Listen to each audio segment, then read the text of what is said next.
di mana pada kesempatan kali ini saya akan membahas tentang percabangan dan perulangan. Sebelumnya saya ucapkan terima kasih sudah didampingi juga oleh tim teaching pada hari ini. Ada Bapak Dendi Kurniawan, kemudian ada Bapak Nur Rukman, dan juga ada Bapak Riyadi. Baiklah, langsung saja kita mulai untuk materi pada kesempatan kali ini. Jadi untuk materi membahas tentang percabangan dan perulangan, di mana tujuan daripada diberikannya materi ini, mahasiswa diharapkan mampu untuk memahami dan mengimplementasikan percabangan dengan JavaScript. Kemudian yang kedua, mahasiswa mampu memahami dan mengimplementasikan perulangan dengan JavaScript. Percabangan adalah metode yang digunakan untuk menyampaikan pesan ketika kondisi target program itu ditemui. Jumlah kondisi mungkin bisa 1, 2, atau lebih.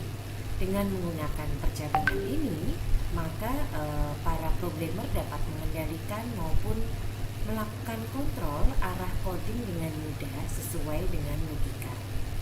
Sedangkan perulangan ini merupakan jenis kontrol program yang berguna untuk memastikan skrip apakah ditulis dengan benar atau tidak, terutama untuk program yang menggunakan proses yang berulang-ulang.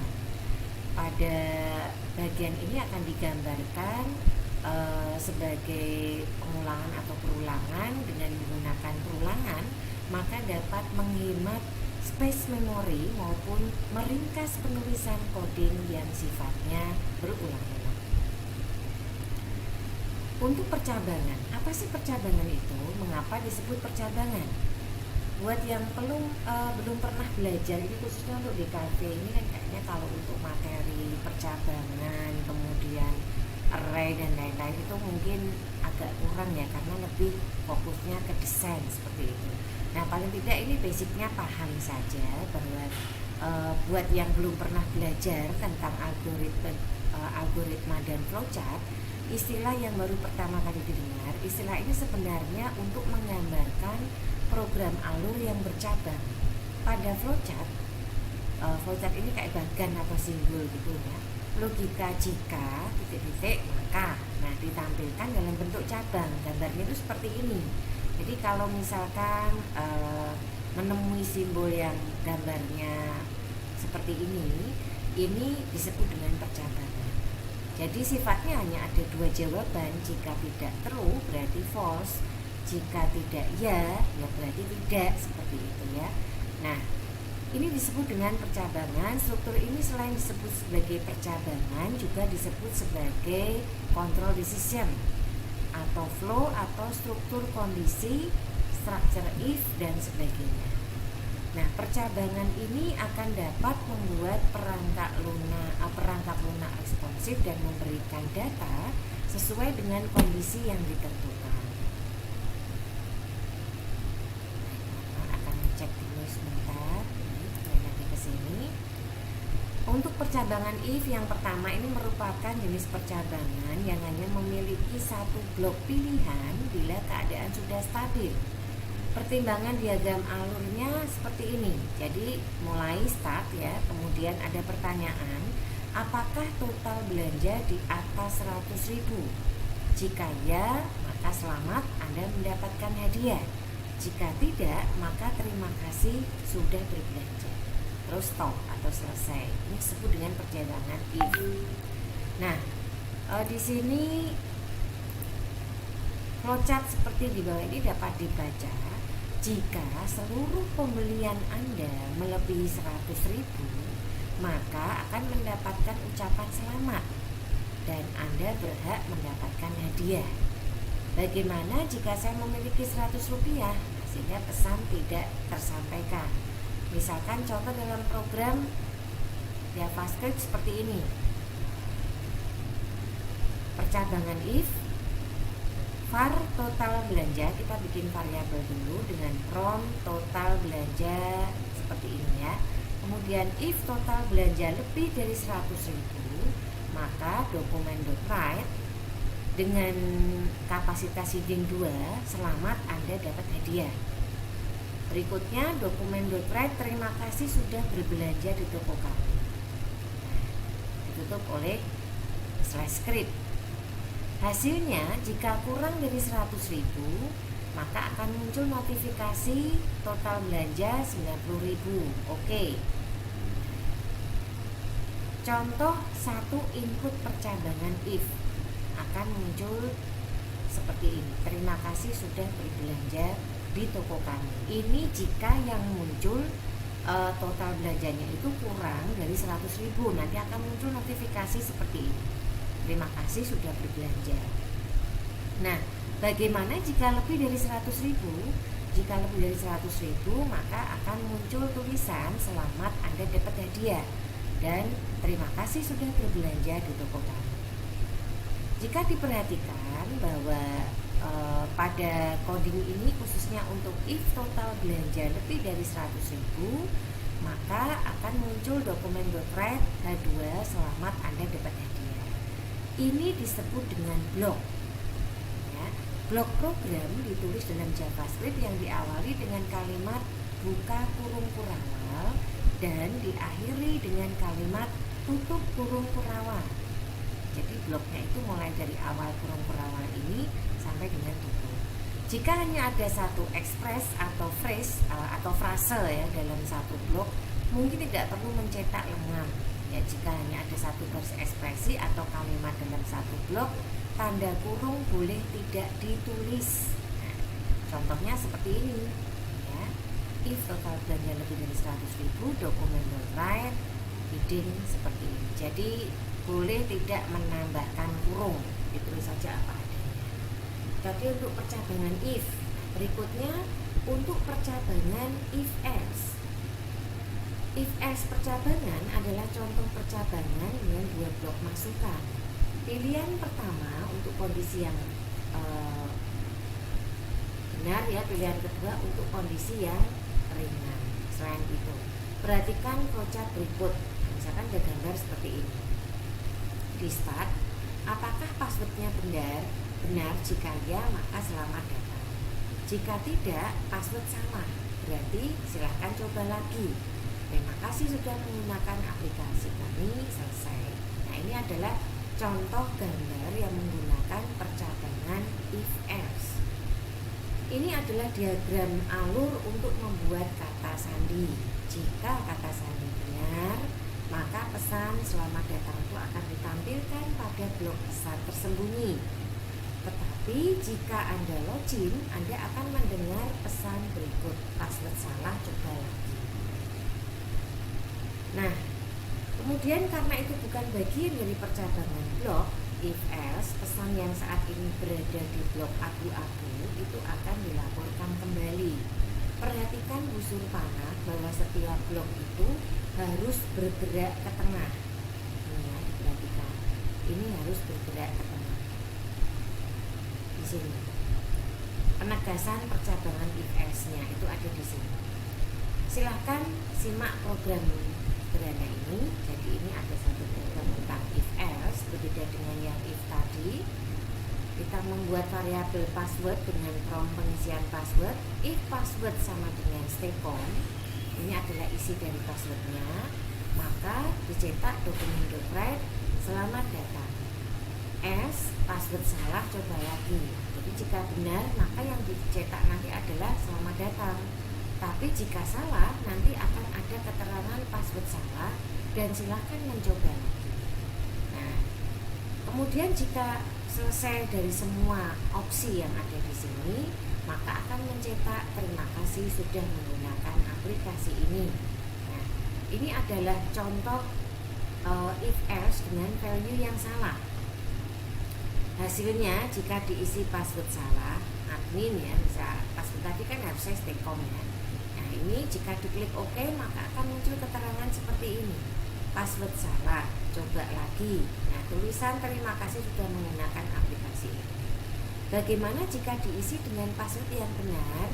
Nanti akan muncul passwordnya kita isi staycom, selamat datang, terima kasih sudah menggunakan aplikasi ini. Jadi tulisan yang terakhir untuk terima kasih sudah menggunakan aplikasi ini akan terus muncul apakah nanti Anda akan mengisi password itu sama ataupun benar ya. Nah, berikutnya adalah percabangan if else if. Ini merupakan jenis klausa yang memiliki lebih dari 2 blok klausa. Diagram alurnya seperti ini. Kita mulai start. Apakah nilai lebih dari 90? Jika ya, maka grade-nya adalah A. Jika tidak, maka dicek lagi. Apakah nilainya lebih dari 80?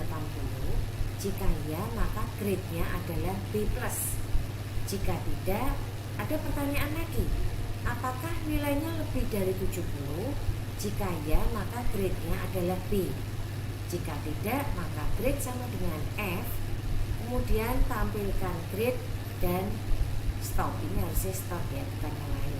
Mungkin karena copy jadi lupa mengedit selesainya seperti itu.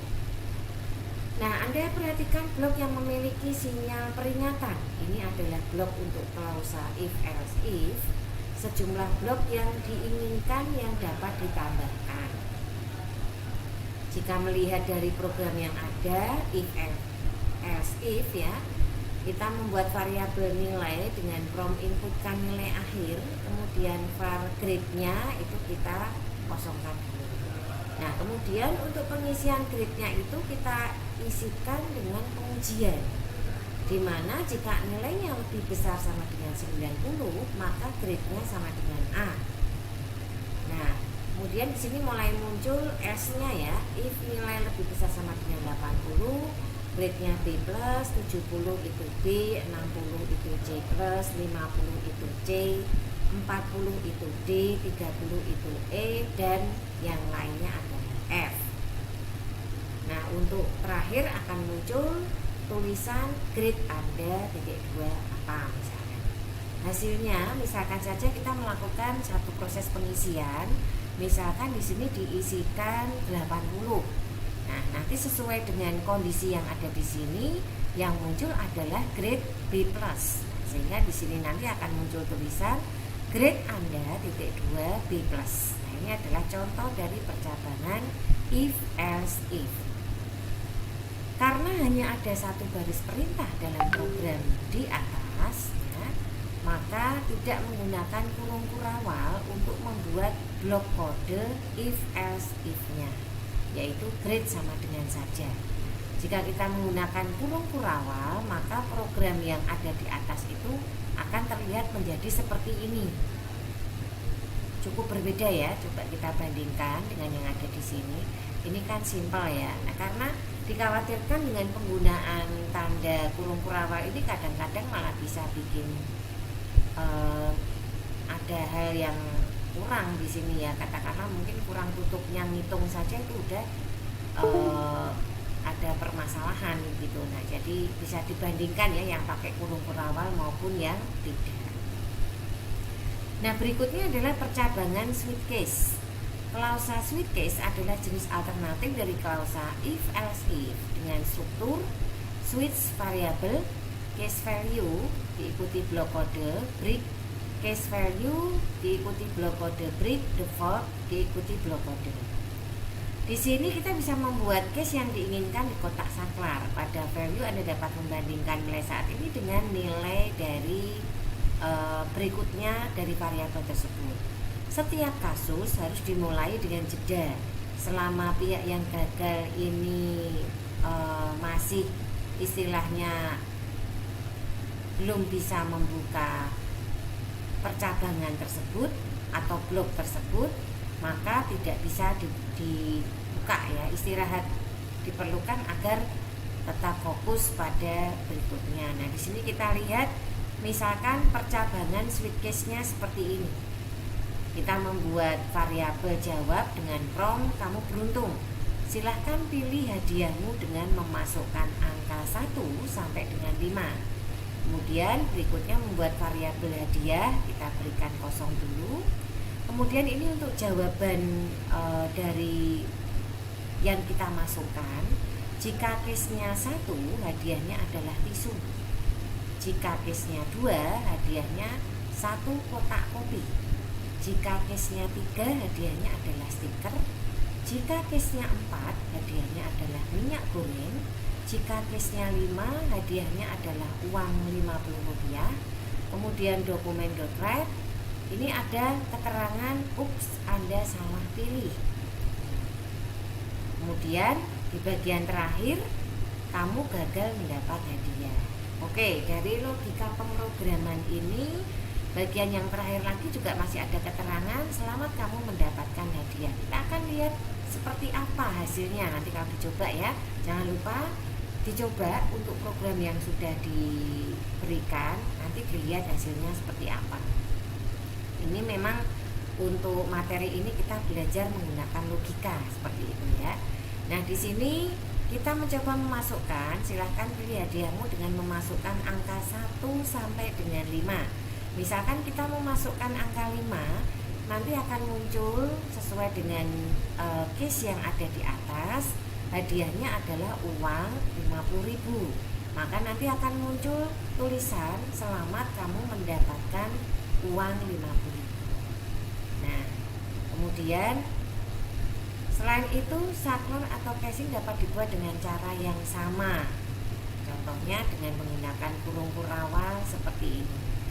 Nah, ini contohnya untuk input nilai. Kalau tadi kan hadiah ya, ini bisa juga untuk grade nilai. Misalkan nilai lebih kecil 90 kita grade A, lebih kecil 80 B+, lebih kecil 70 itu B, lebih kecil 60 itu C+, lebih kecil 50 C, lebih kecil 40 itu D, lebih kecil 30 itu E, dan lainnya adalah F. Nah, di sini percabangan dengan operator ternary. Percabangan if else adalah bentuk lain dari percabangan yang menggunakan operator ternary. Nah, bentuknya seperti ini ya. Jadi kita membuat var JWB from apakah Jakarta ibu kota Indonesia. Kemudian var jawaban JWB to uppercase, iya, benar, salah. Dokumen write-nya jawaban Anda. Fungsi to uppercase kurung buka kurung tutup yang ada di sini ini berfungsi untuk melakukan konversi teks yang dimasukkan menjadi huruf kapital semua. Nah, misalkan dijalankan dari program yang ada di atas ini, hasilnya seperti ini. Apakah Jakarta ibu kota Indonesia? Jika kita jawab iya, maka akan muncul tulisan jawaban Anda benar. Apakah Jakarta ibu kota Indonesia? Jika kita dijawab itu dulu tidak iya ya, maka jawabannya akan muncul keterangan salah. Ya, karena di sini to uppercase-nya itu mintanya iya. Jawabannya itu iya. Ya. Jadi kalau tidak menjawab selain itu, ya nanti jawabannya adalah salah, seperti itu ya. Nah, kemudian operator ternary ini berperan sebagai percabangan if else. var jawaban to uppercase iya, benar, salah. Jika kondisi yang berada di kurung itu memiliki nilai true, maka jawaban variabel itu akan sama dengan benar. Namun jika bernilai false, maka jawaban variabel akan bernilai salah. Nah, berikutnya adalah percabangan bersarang atau nested. Selain dalam setiap cabang, kita juga dapat membuat yang namanya blok cabang. Ini disebut dengan nested if atau if bersarang. Nah, contohnya seperti ini. Misalkan membuat sebuah program percabangan bersarang, membuat variabel username dengan from username .2, password .2, username-nya staycom, passwordnya admin, tulisannya seperti ini ya, kecil semua. Dokumen .write selamat datang, dokumen .write password salah, coba lagi, dan else-nya adalah Anda tidak terdaftar. Kita akan coba hasilnya. Hasilnya seperti ini. Misalkan kita memasukkan username-nya staycom, passwordnya admin, maka akan muncul selamat datang. Ini adalah contoh pengisian operator bersarang yang benar. Nah, bagaimana jika salah? Username-nya Dendi, passwordnya Kurniawan, misalkan ya. Ini ada keterangan Anda tidak terdaftar. Ini adalah contoh operator bersarang yang salah untuk pengisiannya. Namun demikian, dalam menyusun sintaks seperti di atas sebenarnya ada cara lain, tidak menggunakan perulangan bersarang, namun menggunakan operator logika dan double dan. Jadi seperti ini ya programnya. If username sama dengan stcom dan password sama dengan admin, dokumen.write selamat datang, else-nya password salah coba lagi. Nah, ini jika tidak menggunakan bersarang boleh digabung dengan menggunakan dan ini ya. Nah, berikutnya kita masuk ke perulangan.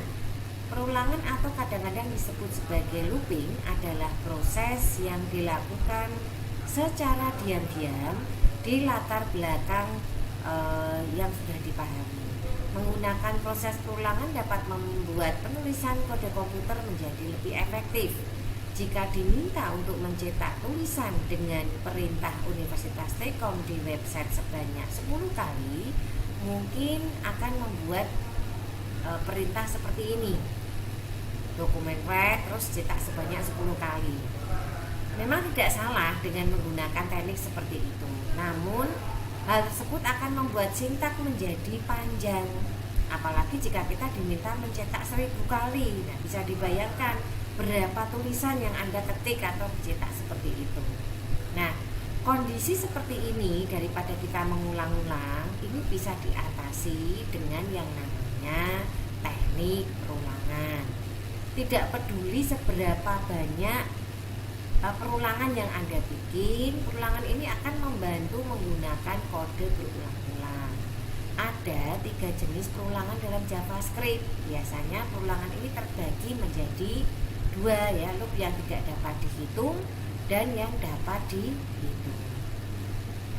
Perbedaannya, untuk counted loop adalah model perulangan yang jelas dan sudah memiliki banyak perulangan. Kalau uncounted loop adalah perulangan yang membuat tidak jelas ya seberapa sering kita harus melakukan pengulangan. Perulangan yang merupakan counted loop itu ada perulangan for, ada perulangan for each, dan ada perulangan repeat. Sedangkan perulangan yang menggunakan uncounted loop itu ada perulangan while dan ada perulangan while. Kita coba dulu untuk yang perulangan for. Di sini merupakan perulangan yang sering dijumpai dalam beberapa contoh ya, karena sering dipakai seperti itu. Nah, contohnya seperti ini, start. Kita membuat variabel i diisi dengan harga 0. Nah, apakah i lebih kecil dari 10? Ini adalah kondisi perulangan. Ini hitungan awalnya ya. Jika iya, maka cetaklah i. Maka blok kode yang ini akan diulang. Kemudian ada proses penambahan. I plus plus berarti i sama dengan i ditambah 1. Next i. Bergerak ke perulangan selanjutnya di sini. Sampai nanti mencapai angka 11 misalnya. Apakah 11 lebih kecil dari 10? Jika tidak, maka akan berhenti di sini. Nah, ini adalah contoh dari logika perulangannya. Contoh kodenya, for let i sama dengan 0, i lebih kecil 10, i plus plus. Dokumen.write-nya perulangan ke plus i plus. Nah, penting untuk mengetahui kondisi yang ada, di mana kondisi ini berarti hitungan awal itu dari angka 0, di mana i sama dengan 0, kemudian sampai angka berapa hitungannya ya. Jadi di sini sampai i lebih kecil dari 10, kemudian setiap perulangan i itu akan ditambah dengan 1. Nah, var nilai awal sama dengan 1, nilai awal lebih kecil sama dengan 10, nilai awal plus plus. Fungsi variabel i dalam perulangan for adalah menghitung nilai hitungan, dan masing-masing itu memiliki perulangan ya.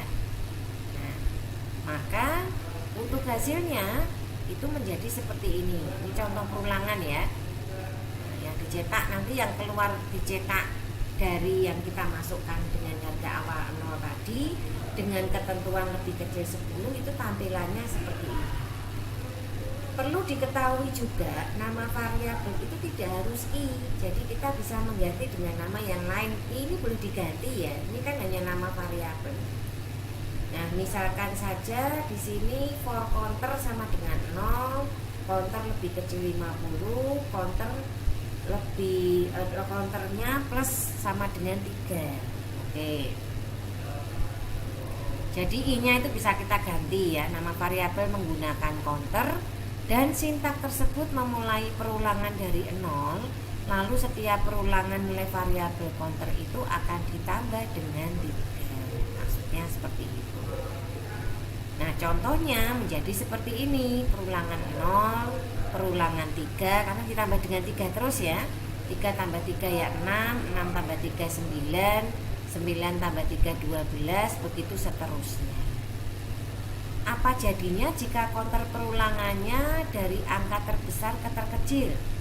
Hal ini biasanya dilakukan saat mencoba menghitung mundur. Caranya isi harga bukaan loket dengan harga pasaran. Misalkan dimulai dari 10 dan turun menjadi 0. Pada counter kita mulai menghitung dengan 10. Berarti dibalik ya. Kalau tadi kan dari 0 ke 10 tadi ya. Kalau sekarang dari 10 dulu. Ketika kondisi perbandingan berubah, kita menghasilkan counter lebih besar 0. Artinya, perulangan itu akan dilakukan selama nilai counter lebih besar dari 0. Selanjutnya, setiap perulangan dengan cara mengubah pencacah menjadi -1 atau counter minus-minus. Contohkan programnya seperti ini. Counter sama dengan 10, counter lebih besar 0, counter minus-minus. Nah, nanti hasilnya menjadi 10, 9 sampai dengan yang terkecil yaitu 1. Mengapa tidak berakhir pada 0? Menurut kondisi yang kita gunakan, pencacah adalah lebih besar 0. Itulah alasan kenapa angka 0-nya tidak ditampilkan. Ya, karena 0-nya menjadi pembanding di sini bahwa pencacahnya harus lebih besar dari 0. Jika pencacah disetel ke 0, asumsi akan salah. Namun jika kita menggunakan operator yang lebih dekat hubungannya dengan lebih besar sama dengan, maka syaratnya akan terpenuhi jika pencacahnya 0. Nah, berikutnya adalah perulangan well. Perulangan well ini merupakan perulangan yang termasuk dalam perulangan uncounted loop. Perulangan sekaligus dapat menjadi perulangan yang terhitung loop dengan memberikan counter di dalamnya. While kondisi aksi. Kondisi ini selama kondisi bernilai true dan aksi dilakukan dalam blok. Ini adalah contoh dari perulangan while ya. Oke, kita kembali lagi ke sini.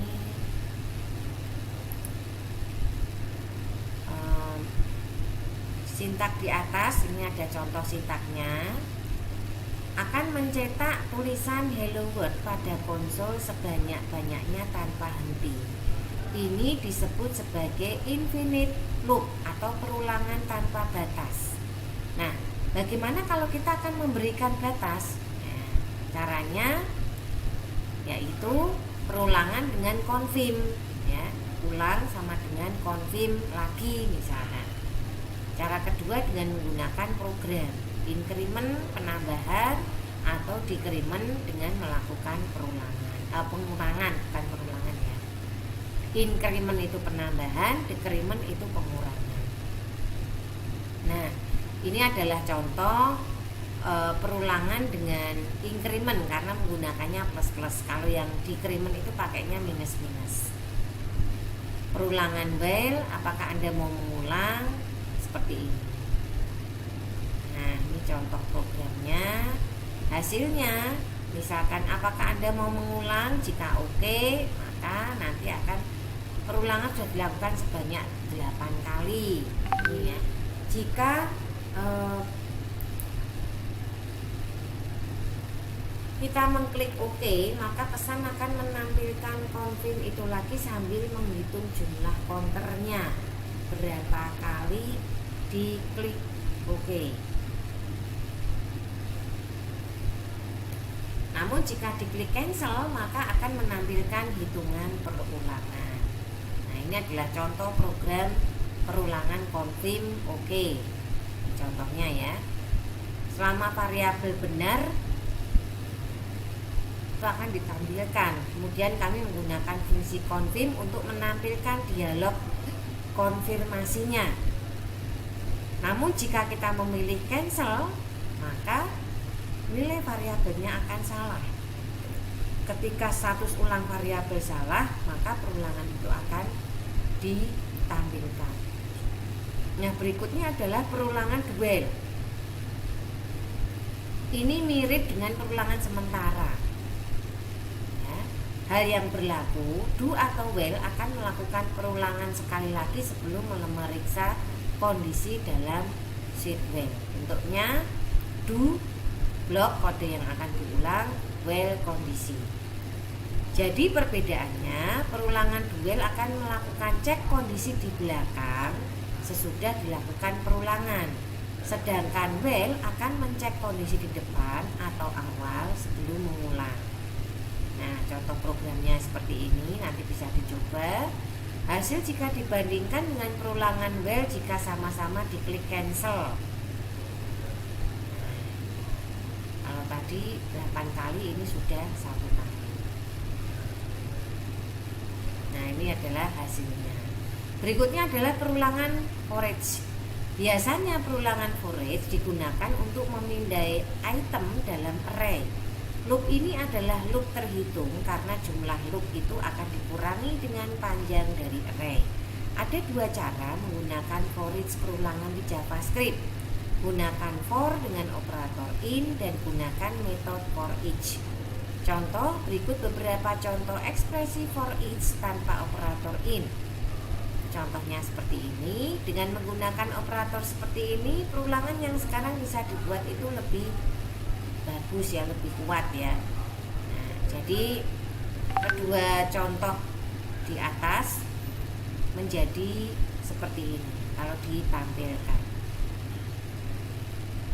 Pendekatan kedua untuk membuat perulangan masing-masing adalah dengan menggunakan fungsi for each dari sebuah array. Contohnya seperti ini. Parameter fungsi callback dari metode for each terbukti dapat menggunakan fungsi. Ya. Hasilnya nanti akan muncul tulisan hari Senin, Selasa, Rabu sampai dengan Minggu. Berikutnya perulangan dengan metode repeat. Dengan metode repeat ini termasuk dalam loop penghitungan perulangan. Fungsi ini khusus digunakan untuk mengedit satu tulisan atau string. Bisa dikatakan ini adalah single dari perulangan for. Contoh, dalam hal kami mempekerjakan perulangan untuk, misalkan seperti ini programnya. Jika gunakan repeat, maka akan menjadi seperti ini. Hasilnya seperti ini ya, perulangan repeatnya. Nah, yang perlu dipahami, kita bisa membuat perulangan di blok perulangan. Ini disebut dengan loop bersarang. Ya. Ya, seperti ini contohnya. Ada 2 kondisi, I dan J. 2 variabel ini memiliki kondisi yang sama-sama harus lebih kecil dari 10 dan dilakukan increment, penambahan satu-satu. Hasilnya akan muncul 2 digit seperti ini ya. Oke. Nah, ini adalah contoh program lagi di mana hasilnya apakah Anda ingin mengulang? Jika oke, maka akan muncul gambar bintang dengan formasi seperti ini. Nanti bisa dicoba ya untuk programnya. Baik, kira-kira itu yang bisa lumayan jelaskan untuk kesempatan pertemuan kali ini. Mohon maaf jika mungkin dalam penyampaian ada hal yang kurang berkenan. Terima kasih untuk tim pitching yang sudah ikut mendampingi pada perkuliahan kali ini. Dan untuk selanjutnya nanti bisa dicoba untuk program yang sudah ada. Dan jangan takut mencoba, jangan takut salah ya. Jadi intinya paling tidak basic materi pada hari ini adalah kita membahas tentang percabangan dan perulangan yang biasanya sering dipergunakan ketika kita membuat sebuah aplikasi web. Baiklah, kira-kira itu saja yang bisa saya sampaikan. Mohon maaf jika ada yang kurang berkenan. Wassalamualaikum warahmatullahi wabarakatuh.